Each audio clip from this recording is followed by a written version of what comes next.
She refused a paternity test to prove her daughter was mine. What I found out was shocking. So this story starts around 15 years ago when I was finishing up a contract job across the state. My girlfriend of 3 years, Melissa, had been acting strange even before I left. I'd been away for a few weeks, not long by any stretch, but just enough time to feel like I needed some space to think about things. Our relationship was going downhill fast, and I'd pretty much decided to break up with her as soon as I got back. I figured it'd be easier in person, you know? The day after I got back, she's already blowing up my phone, saying she has big news and that we need to talk. So I head over, knowing something's up. Melissa's acting a little too excited, like over the top cheerful, and immediately I'm getting this gut feeling something's off. Then she drops it. She's pregnant. I'm not gonna lie, that hit me like a ton of bricks. I just sort of stared at her, and the whole thing felt unreal for a second. But here's the kicker. After I let the news sink in, I asked how far along she was, expecting maybe a couple of weeks, tops. But then she says, 4 weeks, 7 weeks. Right away, I'm doing the math in my head. I'd been gone for 5, maybe 6 weeks, depending on how you count the days. No matter which way I sliced it, those numbers didn't line up. I kept my cool, though, and asked if she was sure about the timing. I thought maybe she'd backpedal a bit, like she'd just gotten it wrong or something, but nope, she's sitting there, nodding, absolutely certain. I told her, Melissa, I've been away for almost 6 weeks. That doesn't add up. She got all defensive right away, like I'd accused her of something huge. Are you doubting me? She fired back, saying, this is our baby. And in that moment, I realized she was dead set on making me accept this. No questions, no pushback, nothing. But there was no way I was just going to roll over and go along with it. So as calmly as I could, I told her that if she wanted me to be involved, we'd need 2 things. First, a paternity test to make sure the baby was mine. Second, if the test showed I was the father, then we'd go through lawyers to figure out support and custody. I wasn't trying to be a jerk here, but I wasn't about to let her rope me into something if it wasn't even my kid. Well, that set her off. She went from defensive to downright furious. She was yelling that I was insulting her, that I didn't trust her, and she kept saying things like, I can't believe you'd ask me to do something like that. According to her, just asking for a paternity test was basically calling her a liar to her face. But I was done playing along, so I told her that if she wasn't willing to do the test, then we were over. And here's the weird part. She wouldn't accept the breakup. Like, she outright said, I don't accept that, as if she could just refuse to be broken up with. I don't even know how that works, but she was set on ignoring everything I'd just said and carried on like we were still together. When I finally left her place, I hoped maybe she'd cool off and realize I was serious about the breakup. But that was just the beginning of a long nightmare. The next couple of weeks were like a bad movie. Melissa started spreading the story that I was a deadbeat who had abandoned her while she was pregnant. She told all our friends, our old coworkers, even people I barely talked to anymore. Suddenly, I was getting calls from mutual friends saying things like, man, you really should step up. She's pregnant and she needs you. Every time I tried explaining my side, it was like talking to a wall. Melissa had them convinced she was this poor, abandoned girl who'd been left to fend for herself. Some of my friends even offered to help her financially, and I knew a few people were slipping her money. It was like she'd made me into some kind of villain, and nobody wanted to listen to my side of things. She'd post on social media with all these woe is me updates, dropping hints about how hard life was, and people ate it up. I tried reaching out to people to explain my side, but it felt pointless. Even my family was getting pulled into it, and I ended up having to talk to a lawyer just to cover myself. I offered to help her out financially a bit, just to keep things from getting even more complicated if, on the off chance, the kid really was mine. But my lawyer warned me not to give her anything, or it might be taken as me admitting I was the father. Basically, if I sent her a dime, it could bite me down the road. It felt like a lose-lose situation. Meanwhile, Melissa had no shortage of people willing to listen to her. There was this one guy, Tony, who kept bugging me to do the right thing and support her. He had this idea that helping her wouldn't come back to bite me legally. I finally told him, look, if you feel so strongly, why don't you support her? He backed off after that, but it left a bad taste in my mouth that people I thought were friends were more willing to believe her than me. The worst part was the random encounters. I'd be at the grocery store or out with friends, and people would give me this look, like they knew all about my situation and were just waiting to judge. No matter what I said, it didn't change anything. They just saw her as this poor pregnant woman who'd been done wrong, and I was the guy who ran off. I'd try to explain, saying there was no proof I was the father, but that only made people look at me like I was in denial. And then, right in the middle of all this, Melissa started sending me photos. Just random staged pictures of her and the baby. She'd put these captions like, Lucy wants to know where daddy is. and they were clearly meant to make me feel guilty. I'd just delete them and try to ignore it, hoping she'd give up, but I was starting to realize this wasn't going to be that simple. Honestly, looking back, I can see how naive I was. I thought if I just ignored her, she'd eventually move on. But Melissa wasn't about to let me go that easily. Every time I turned around, she was there, telling more people, spreading her story, and trying to pull me back in. That was just the start, though. Little did I know things were about to get a lot more complicated. So, after that whole mess of me trying to cut things off, Melissa just wouldn't let up. It's like she made it her personal mission to keep me tangled in her web, and every couple of months, she'd find a new way to drag me back in. It started small, just a few text messages here and there. She'd send me random updates like, "Lucy is doing great. She smiled for the first time today." I'd ignore it. Then a week or so later, I'd get another, "Lucy misses you," or, "It's too bad you're missing out on these special moments." I tried telling myself she'd get bored eventually, but nope. Melissa would find these ways to remind me she existed, that she had this baby she was convinced was mine, and that I was missing out. Then she started escalating. I'd be out with friends, and she'd just show up out of nowhere with the baby, acting like we were still together or something. She'd waltz over, holding Lucy, smiling like she wasn't the least bit out of place. "Oh, hey," she'd say, like it was casual. "Thought you'd want to see your daughter." Now imagine the looks I'd get from people who already had heard her version of things.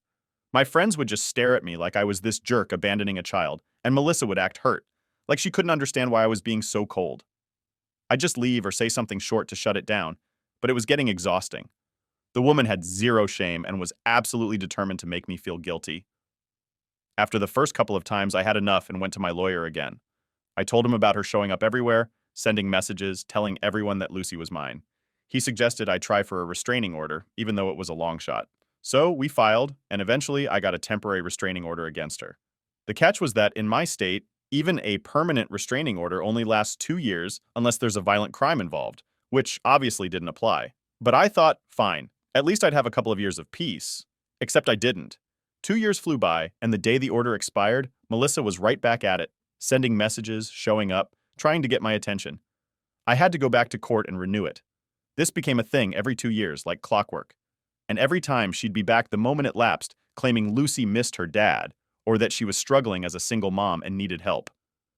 There were even times she'd show up at my place with Lucy, trying to get inside. She'd go on and on about how it's not healthy for Lucy to not know her father, and then she'd get upset if I refused to let her in. I'd have to walk her out, sometimes with neighbors watching, and I could practically feel the gossip spreading. All I wanted was some distance from this mess, but every time I thought things were calming down, she'd find a way to get back in. One of the worst times, though, was during a work event. I was at a work dinner, talking to colleagues, when Melissa showed up with Lucy in tow, acting like it was a family reunion. My boss was there, people I worked with, all looking at me like I had this secret life I'd been hiding. She pulled me aside and started in about how Lucy deserved to know her father. I told her straight up in front of my boss, "Get a paternity test, Melissa, and then we'll talk." But she just turned on the waterworks, making a scene and practically begging me to just give Lucy a chance. After that, I had to spend weeks clearing things up with my boss, explaining that, no, I wasn't secretly the father, and yes, I was dealing with some crazy stuff. It was embarrassing, to say the least, and it made things at work uncomfortable for a while. Eventually, my lawyer suggested we file again for a more permanent restraining order. Even though the court order could only last 2 years each time, he said if we could prove this pattern, it might make it harder for her to get around it. So we went through the whole process again, laying out every incident, every message, every time she'd shown up unannounced. The judge approved it, but of course I knew it'd be the same deal. 2 years of quiet if I was lucky. But 2 years would pass, and the moment the order lapsed, I'd start getting the messages again. Melissa just couldn't help herself. And it wasn't just me she was bugging. I'd hear from mutual friends or old coworkers that she was still talking about Lucy's dad abandoning her. She was relentless. One friend even called me up saying, "Hey man, maybe you should just do what she wants." I mean, you don't know. Maybe Lucy really is yours. It was like no one cared what I had to say. Like Melissa's sob story was the only version that mattered. At one point, I just stopped trying to explain myself. I figured people were going to believe whatever they wanted to believe, and I couldn't control that. But it was exhausting, dealing with all the judgment, the assumptions, people treating me like I was this deadbeat who didn't care about his kid. And Melissa knew exactly how to push buttons. Every couple of months, she'd send a picture of Lucy, always a posed one, with some sad caption like, "Lucy misses her daddy." I didn't even respond. I'd just delete them and move on. But she knew what she was doing. She'd drop those photos, wait a few weeks, then show up somewhere she knew I'd be, like she was testing how much it'd take to make me crack. After a while, it felt like she was less interested in the actual support and more about dragging me back into her life. It's like she got some kind of kick out of having me stuck in this endless loop with her. No matter what I said, no matter how many restraining orders I got, Melissa kept coming back, trying to make me play along in this little game of hers. At one point, I even considered moving. I thought maybe if I was farther away, she'd finally back off. But then I realized that wouldn't solve anything, and I shouldn't have to run from my own life. So I stayed, put up with the looks, the messages, the drama, hoping that one day she'd get bored and move on. But Melissa wasn't getting bored. She'd only dig her claws in deeper, finding new ways to make sure I didn't forget about her or Lucy. And every time I thought it was over, every time I thought maybe I'd finally be free of her, she'd show up again with some new story, some new demand, and always that same claim. Lucy deserved to know her dad. Looking back, I should have known this was never going to end easily. After years of Melissa's surprise visits and nonstop demands, I was used to her showing up out of nowhere. But I had no idea things were about to get even weirder. So, one day, I'm talking to this old friend, Ben. We hadn't caught up in a while, so we're just shooting the breeze. And somehow, Melissa's name comes up. Ben's one of the few people who always believed my side of the story. So I mention how she'd been popping back into my life every time that restraining order expired, still pushing the Lucy is your daughter line without ever agreeing to a paternity test.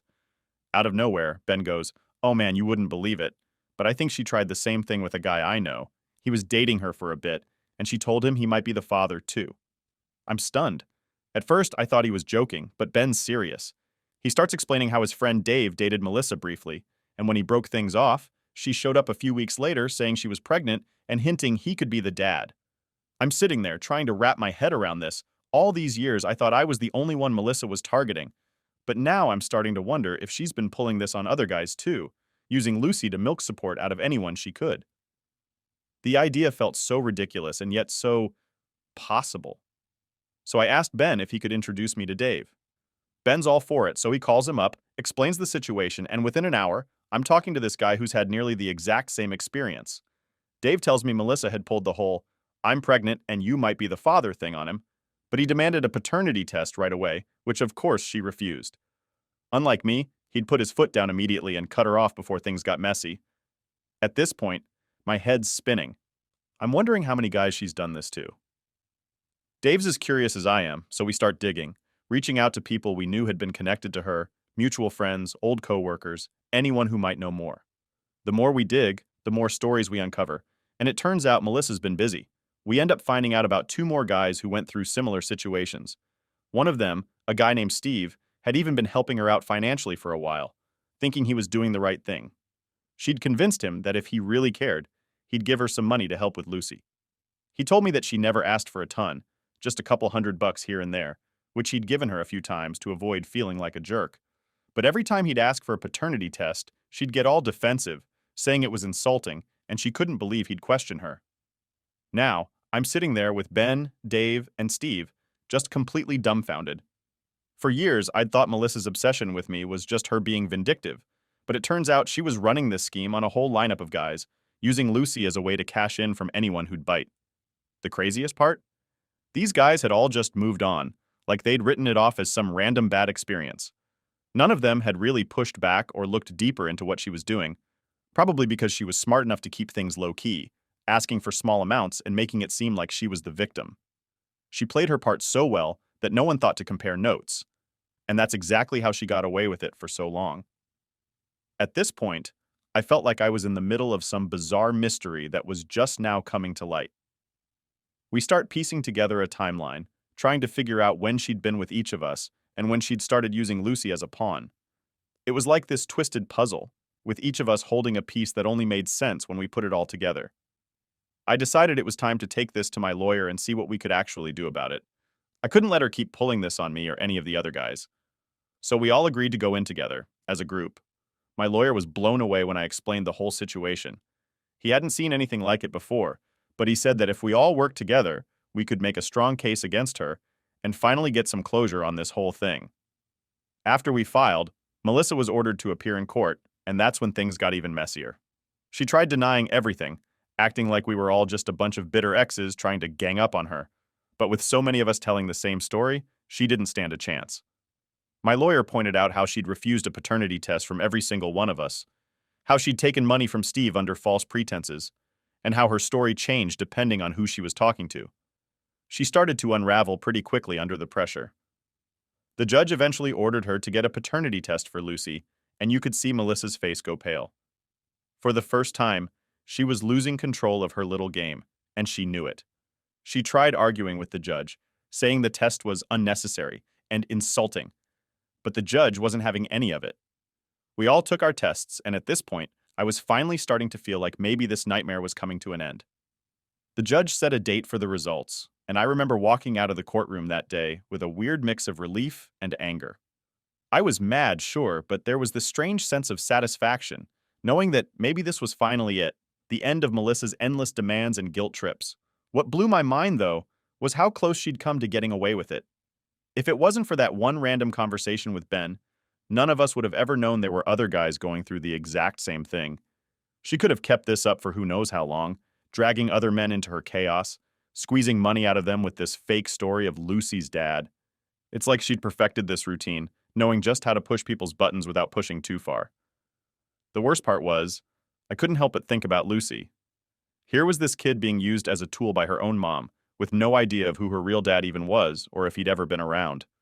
It was sad, honestly, and I realized that if Melissa was capable of doing this to us, what else was she putting that kid through?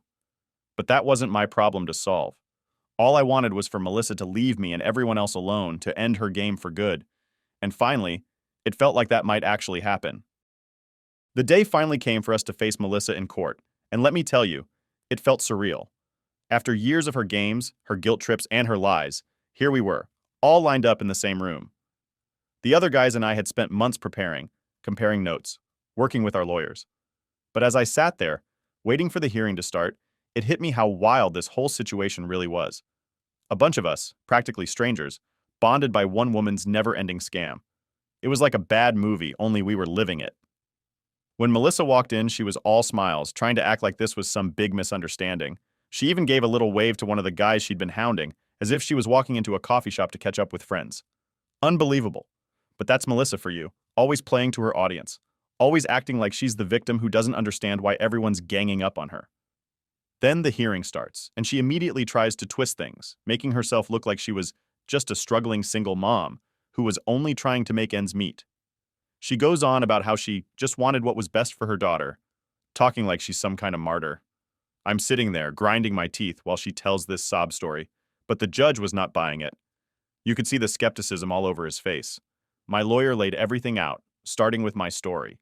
He went through how Melissa had initially claimed I was the father, how she'd refused a paternity test from the start, and how she'd used the Lucy needs her dad line to guilt me into contact time after time.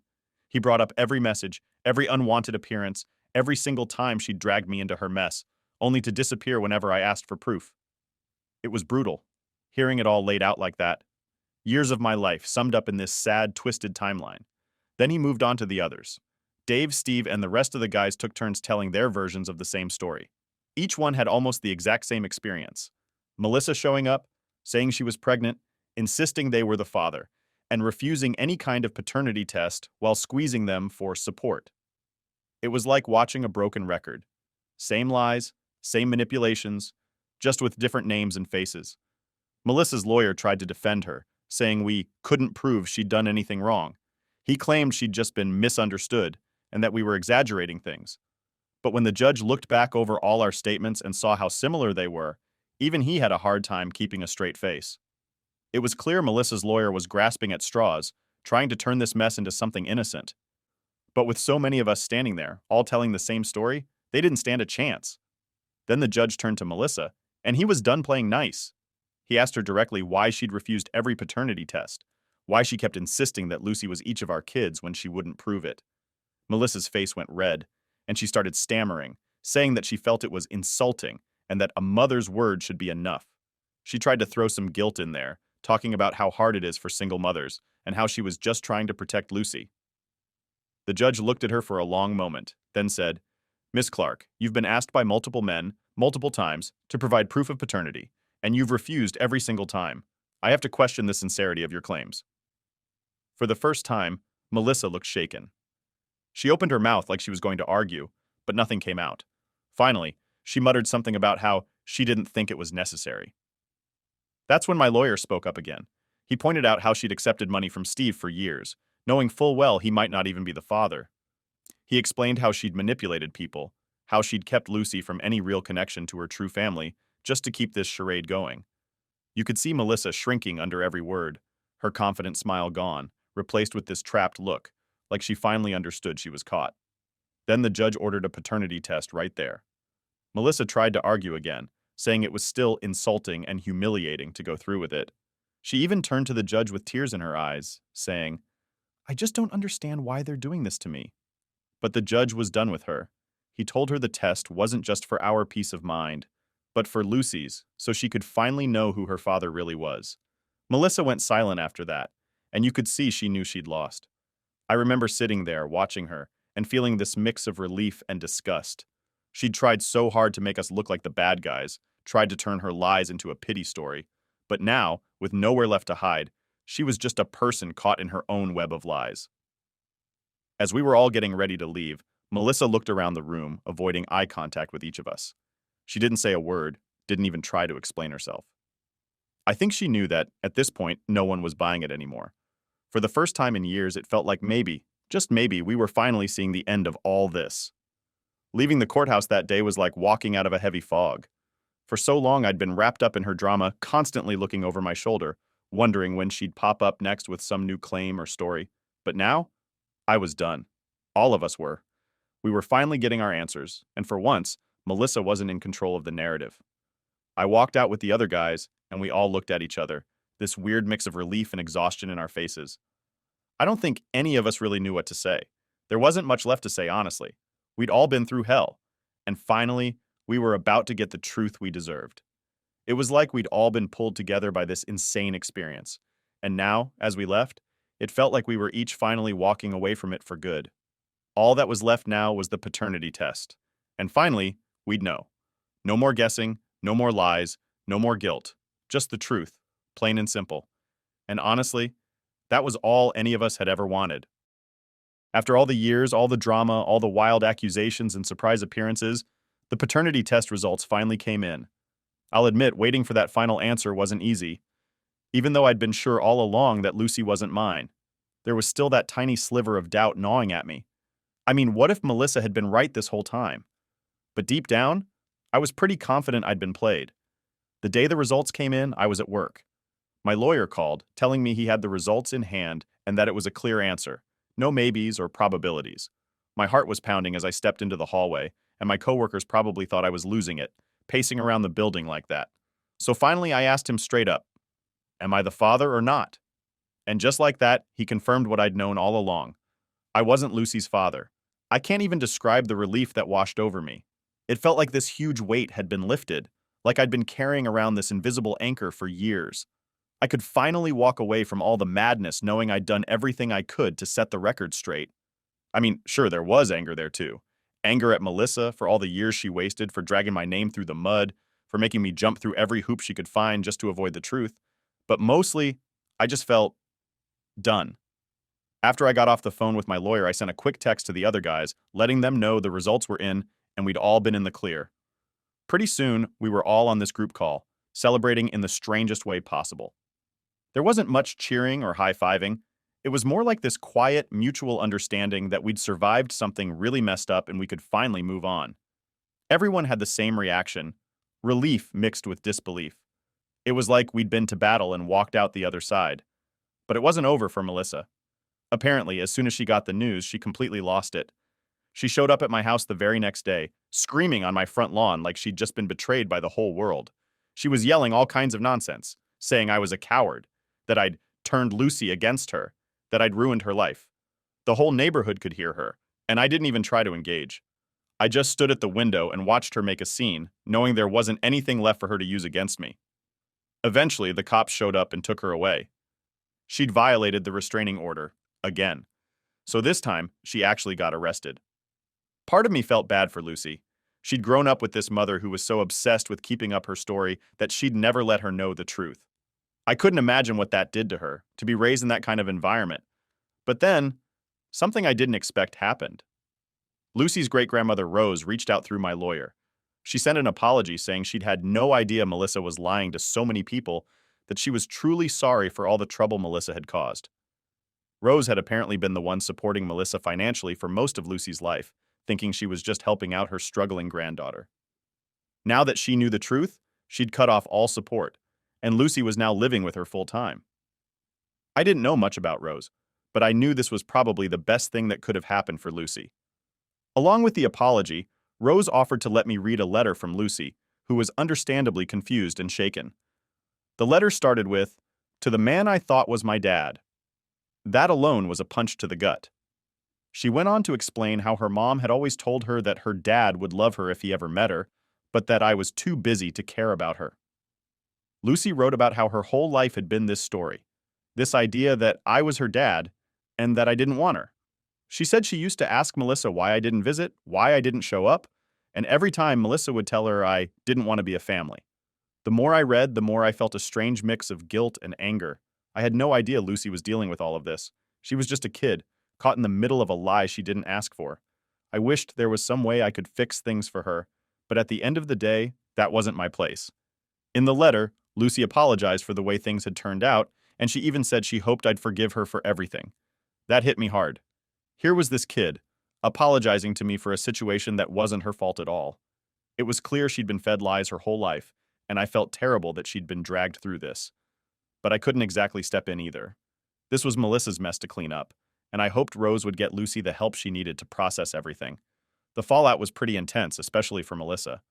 With her own family turning against her and Rose cutting off her funds, I don't think she has much of a support system left. Part of me feels sorry for her, but mostly I'm just glad she can't keep pulling people into her twisted games. She's finally facing the consequences of years of lies, and hopefully, she'll think twice before trying to manipulate anyone else. As for me, I can honestly say I'm at peace with it. This whole thing was a nightmare, sure, but at least now I know the truth. I can move on without second-guessing myself, without wondering if maybe, just maybe, I'd been wrong all those years. And for the first time in over a decade, I feel like I'm actually free from all of it. The whole experience taught me a lot about people, about trust, and about how far someone will go to protect their own story. And yeah, it left me with some scars, but it also gave me a weird sort of closure. I know I'm not Lucy's dad, and as much as I feel for her, I know I did everything I could to handle this the right way. I guess sometimes that's the best you can hope for. And now, I'm done. Done with Melissa, done with the court battles, done with the drama. I'm moving forward, and I'm never looking back. Update. Alright, folks, so I thought I'd finally wrap this whole story up. But sometimes, life's got one more twist up its sleeve.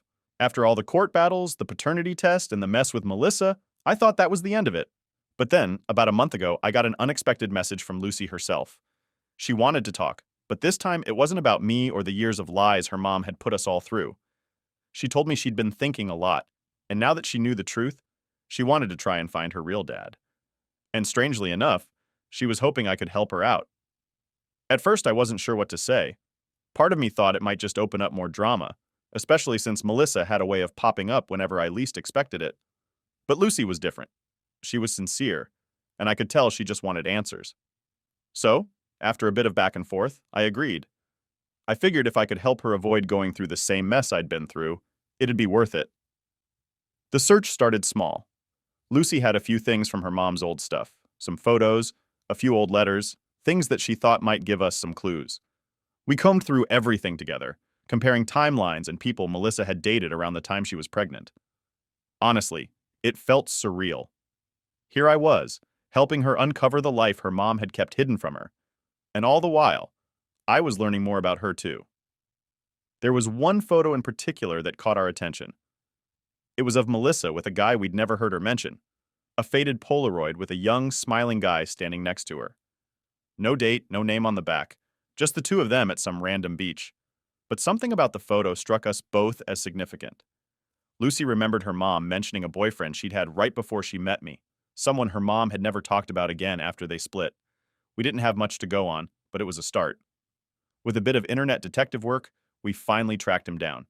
His name was Alex, and we found his profile on an old social media page he barely updated. Lucy took a deep breath and messaged him. I could tell she was both excited and terrified. This was the guy who might actually be her dad, the person she'd been wondering about her whole life. The wait was nerve-wracking, and I could see Lucy trying to keep her hopes in check. A couple of days later, Alex responded. He was shocked, to say the least, but he agreed to meet up and hear Lucy out. She asked if I could come along for support, which, again, I didn't expect. I wasn't her dad, and I didn't really know where I fit in all this, but I could see she felt more comfortable with me there. So I went. When we met Alex, he was a bit older, obviously, but he had this friendly, open demeanor that immediately put Lucy at ease. He listened as she explained everything, how she'd grown up, the lies she'd been told, the recent court case. You could tell he was taken aback, especially hearing about Melissa's years of manipulation. But there was something in his face that told me he was ready to make up for lost time if it turned out Lucy was his daughter. After that initial meeting, Alex agreed to a DNA test. And let me tell you, waiting for those results was a whole other level of tension. Lucy tried to keep herself busy, but every time we talked, I could see that anxious look in her eyes, like she was bracing herself for another disappointment. Finally, the results came in. Alex was her father. I'll never forget the look on Lucy's face when she found out. It was this mix of relief, happiness, and disbelief all rolled into one. She had the answers she'd been searching for, and for the first time, she actually had a sense of family that didn't come with strings attached. Alex looked as overwhelmed as she did, but he took her hand and told her he was there for her, ready to make up for the years they'd missed. Since then, Lucy's been getting to know Alex, slowly but surely. She told me he's been doing everything he can to make her feel welcome in his life, and they've even started planning some time together to catch up. I won't lie. It feels strange being on the outside of it, knowing I helped her find her real dad, but not really being a part of her life anymore. But seeing her find peace and finally move forward, that's worth it. As for Melissa, word got back to her about the test, and from what I've heard, she's not handling it well. She's been making all kinds of claims that the test was rigged, or that Lucy's been brainwashed by me and Alex. But at this point, no one's listening. Even her own family is finally shutting her down. It's like everyone's finally realized just how deep her lies go, and they're done putting up with it. And me? I'm honestly at peace with it. I thought this whole thing would end with me just walking away, but it feels better knowing Lucy got what she needed. Helping her find her dad was the right thing to do, and while our paths might not cross much anymore, I know she's going to be okay. She's with her real family now, and she's free of all the lies that weighed her down for so long. So that's where this chapter finally ends. Thanks to everyone who stuck with me through all this. It's been one hell of a ride, but we've finally made it to the end.